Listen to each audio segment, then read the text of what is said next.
Let's evaluate the All-NBA selections. One of the biggest awards that are given out every year is being selected to a potential All-NBA first team, second team, or third team. And for some players, this has financial implications. For example, Anthony Edwards and Tyrese Halliburton, which we'll talk about a little bit later.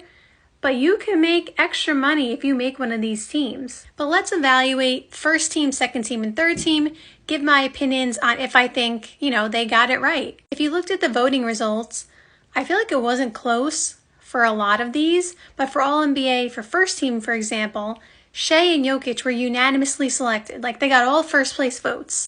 I don't have a problem with first team. Obviously Shea, I thought should have won MVP, so of course he would be there. Jokic was the MVP, or is the MVP rather. Obviously, he should be there as well. Luka had an amazing season, as you know, he always puts up great numbers. But the fact that the team ended up turning it around, especially given how they ended last year, I agreed that he should be first team. And I just want to say before I continue, you may disagree that a player is first team rather, but you also have to remember it's based on this particular season. And if you look at the second team and third team, you can make some arguments and stuff like that. But if you look at second team and third team, because I know, for example, I'm sure some people are going to say Jason Tatum shouldn't be first team. I think Jason Tatum earned his spot on first team. That's my personal opinion. His team was number one in the East. Yes, the team has a lot of talent, but he definitely earned his first team selection, the way he played all season. But I'm saying, even if you personally don't think that he should be first team, if you look at who made second team and third team, I'm not sure how you could put any of those players based on this individual season over him. You know what I'm saying? Basically, you could say, I don't think he's first team, but then who are you putting over him is the question. You know what I'm saying? But again, I think he earned it and deserved it. But I just know that him and probably Giannis are the two on here that would have some debate for some people. And I feel like, I know it sounds weird because the Bucks did finish as the third seed, so they were top three in the East. But based on how the season was so rocky, I can understand why some people may feel that Giannis wasn't first team. But you have to remember that these awards are not based on the team's record. A little bit, it probably gets taken into account, of course. A little bit, because we'll see some players later on the list who individually had great seasons, but their teams didn't do so great. And that's not the only reason they're not higher up, but that's, a small portion of the reason. But this is mainly an individual award, statistics, all those kind of things. This is not a team record award. So All-NBA second team. Now, Jalen Brunson, 100%, there should be zero debates about him being on second team. I could see him, potentially being on first team. The way he played, I think he actually deserved first team, but at the same time, there's only two guards. And so if you want to have a debate about it should be positionless, and then you put him on first team over somebody else, that's a different story. But because there are positions, I don't have any problem with Luka and Shea being first team and Jalen being second team. So I think this is the right selection. Jalen should absolutely be second team at the bare minimum, and maybe even first team, like I said, if you made it positionless. Anthony Edwards, there should be no debate there either. Same thing with him. You could 1000% argue he should be first team, but you can't add any more guards to first team. So basically, I feel like there was 4 guards who were all NBA first team caliber, you know what I'm saying? But you can only pick 2. So no debates there. Those 2 are 100% second team, or first team rather. Anthony Davis had a fantastic season. The Lakers didn't end up obviously doing super well, but he had one of his best seasons ever. He was doing great things on both sides of the floor.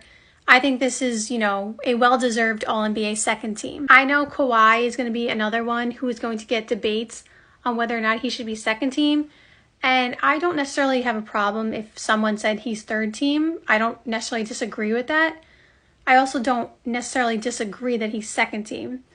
Because you have to put the playoffs aside, he was really good during the regular season, and he played a lot of games, a lot more than he's ever played. He was there basically the whole season. That's why he qualified for the awards as well. You have to remember, he actually qualified. He played, that 65 game minimum. So I don't have any debate necessarily. I'm kind of indifferent on him being second team, basically. I could see him being third team. I could see him being second team. I don't really have an opinion either way. And then Kevin Durant, I think part of him, obviously he had a great season individually, of course. Like I said, this is an individual award. But I think part of what brought him up to second team rather than third team, which he might be in some people's eyes, is the fact that they had Bradley Beal injured for, majority of the year. He was in and out of the lineup. Devin Booker was out for some time. He went in and out a bit as well. And Kevin Durant, held it together and was healthy the whole season, by the way. Held it together and kept them afloat while those two players were out, putting up great numbers. And then they obviously finished as the 5th seed. What did they finish as? No, the 6th seed. So like I said, while it is an individual award, I think part of the, storyline that he kept his team afloat with his two, co-stars being injured a lot of the time is part of why he made second team. But individually, he had a great season. Of course, he's Kevin Durant. So again, no real debates here. And now we move on to third team. This is where I'm going to talk about a couple of debates with second team that you could make. I think LeBron is the one that people will be debating, over Kawhi or over Kevin Durant. So that is the one where, again, I understand you could go either way. But the Lakers, and this is where I said the record comes in a little bit, the Lakers ended up finishing as the 7th seed this year. No, the 8th seed. No, I was right the first time. They were the 7th seed because Denver was the 2 seed this year. So the Lakers got the 7th seed, which isn't far off from the Suns being the 6th seed, right? But I feel like because they had Anthony Davis on there already, I feel like they couldn't put both of them. Because, if the Lakers were the number 1 seed, I feel like both of them could be second team, for example. But I feel like because they were 7, which is lower in the playoffs, I feel like they couldn't put both on there.